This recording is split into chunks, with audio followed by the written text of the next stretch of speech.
Hi friends, welcome to Gauri Devi recipes. ఇవాళ నేను మీకు ఎంతో టేస్టీగా ఉండే రాయలసీమ స్పెషల్ పల్లి కారం పొడి ఎలా తయారు చేయాలో చూపిస్తానండి. రైస్లోకి నెయ్యి వేసుకొని తింటే చాలా చాలా బాగుంటుందండి. అన్ని టిఫిన్స్లోకి ఈ పొడి చాలా బాగుంటుంది. ఇంకెందుకు ఆలస్యం, దీన్ని తయారు చేయ విధానం ఏంటో చూసేద్దాం. 1 కప్పు పల్లీలు తీసుకొని వేయించుకుందాము. ఈ పల్లీలని బుడ్డలని కూడా పిలుస్తారండి.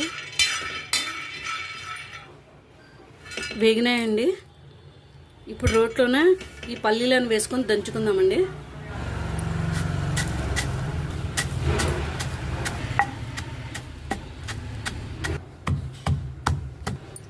ఒక స్పూన్ కారం వేసుకుందాము. రుచికి సరిపడా సాల్ట్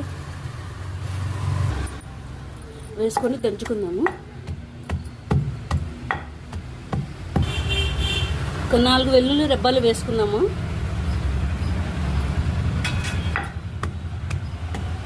కొంచెం బెల్లం వేసుకుందాము.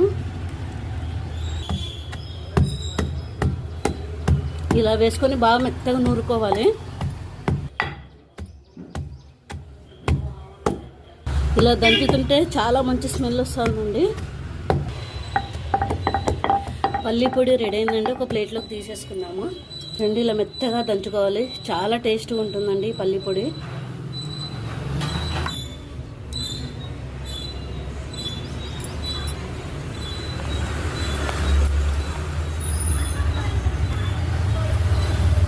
ఇంతేనండి, రాయలసీమ స్పెషల్ పల్లి కారం పొడి రెడీ అయిందండి. ఈ వీడియో మీకు నచ్చినట్లయితే ప్లీజ్ నా ఛానల్ని సబ్స్క్రైబ్ చేసుకోండి, లైక్ చేయండి, షేర్ చేయండి.